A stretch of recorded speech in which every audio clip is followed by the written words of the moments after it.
If the phone rang at 3 a.m. in the White House and I was the one to answer it, I would be the one most qualified. That's what they claim, but what is the reality?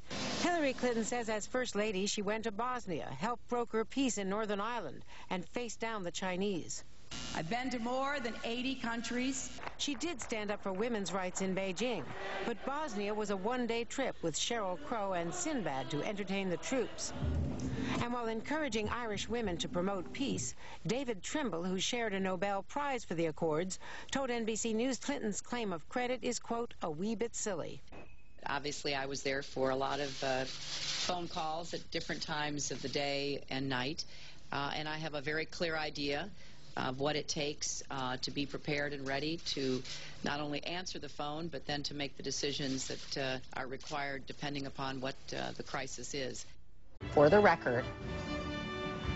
Well, I'm Hillary Clinton, and I'm running for president. I'm in, and I'm in to win. Hillary Rodham Clinton's presidential potential has been a topic of discussion among her peers since the 60s. For 35 years, I have been making positive differences in people's lives.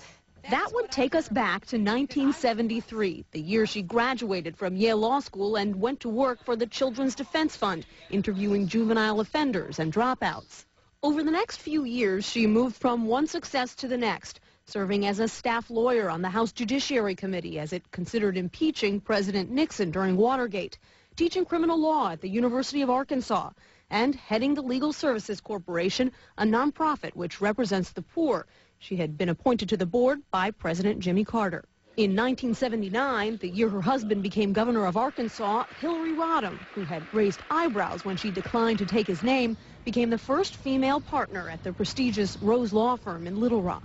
Because there were so few women, and particularly so few young women, kind of involved in traditionally male venues, I mean, clearly her mere presence probably turned some people off.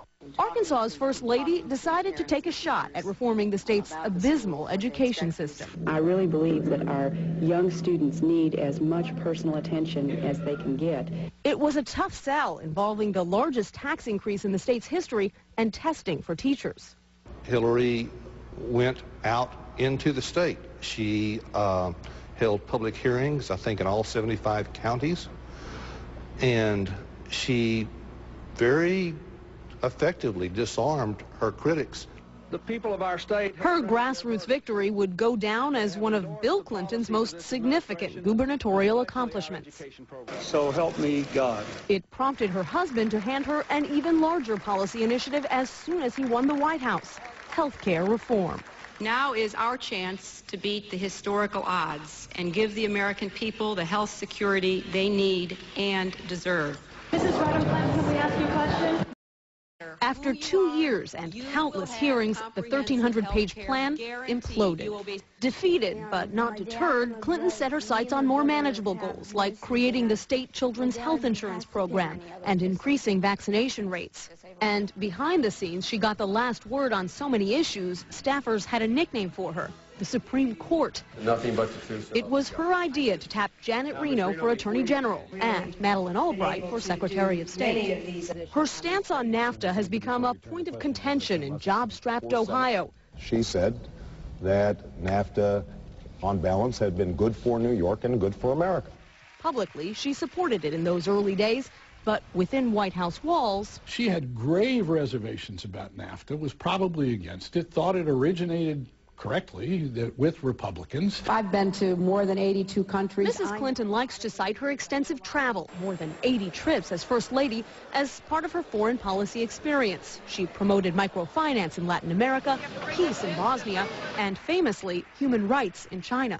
It is no longer acceptable to discuss women's rights as separate from human rights. I noticed in the debate the other night that she said that she had played a role in the Irish peace process, the Northern Ireland peace process. But in fact, there really isn't any evidence that she participated in any negotiations that led to the Good Friday Accord.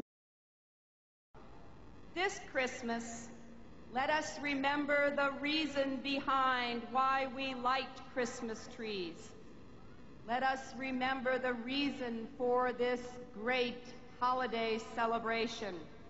And let us remember that we seek peace most of all for our children. May this be one of many, many happy and peaceful Christmases in Northern Ireland this year and for many years to come.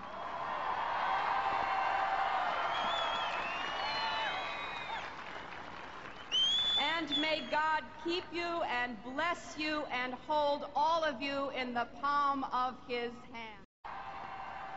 Northern Ireland and a lot of commitments coming forth. Something that I will continue to work to try to facilitate and bring to fruition. It's wonderful to see them both and to reminisce about some of our times in the past and to talk about what we will continue to do to support them in their efforts on behalf of Northern Ireland.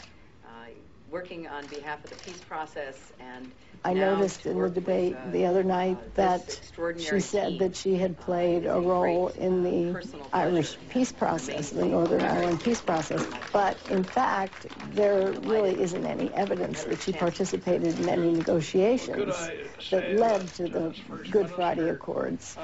We appreciate very deeply that you have taken time off at this time. David Trimble, who shared a Nobel Prize for the Accords, told NBC News Clinton's claim of credit is, quote, a wee bit silly. And we look forward to seeing fruition in Northern Ireland on the economy. And we welcome some of the advice that you've given us, and we will certainly look into the matters that you have raised with us today. We do need help from people that know the American market and know what is happening in the American market. And we are not saying today we're with a begging bowl. We're saying you come with us and we will do you good and you'll do us good. That's exactly right. So that's what our message is. Can I say thanks to the Senator for taking time out to come to meet with the First Minister and myself today.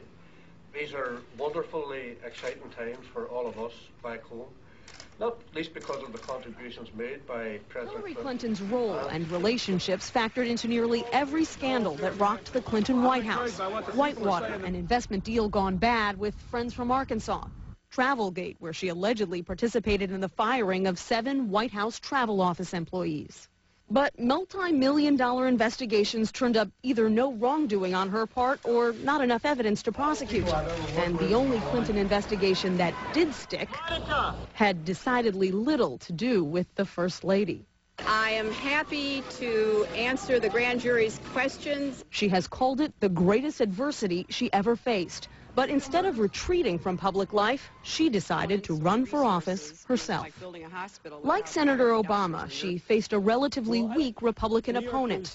Unlike Obama, she shunned the spotlight her first few years in office. She went into the Senate not as a show horse, but as a workhorse. Learning the Senate power structure, landing a coveted spot on the Senate Armed Services Committee, and reaching out to former Republican foes. She teamed with Bill Frist on modernizing medical records, with Tom DeLay on foster care, with Lindsey Graham, who had led the impeachment effort against her husband on benefits for veterans, and with Newt Gingrich on health care policy. When we were agreeing so much with each other, I think people thought the end is near. The most fascinating thing about Clinton in the Senate was to hear the conservative Republicans who had gone back home and often advanced their own political careers by using Hillary as the great whipping person, going around saying privately, and for some of them publicly, wow, what a nice person and what a terrific colleague. Her vote to authorize the Iraq War in 2002? And we say to him,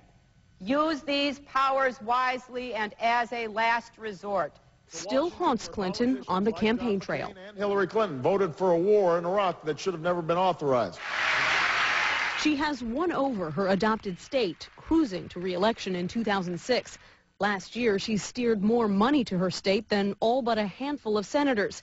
$342 million worth of infrastructure projects, defense contracts, and other earmarks. Her record in the Senate has been one of finding allies in strange places, and after a period of building confidence, then using her celebrity not to take credit for everything, but to get leverage. Now she is taking credit for her accomplishments and hoping to use them as leverage to win the White House. But spotlighting her past successes draws attention to the failures and controversies, too. Multi-million-dollar investigations turned up either no wrongdoing on her part or not enough evidence to prosecute. It's time for a second Clinton White House with a different Clinton in charge.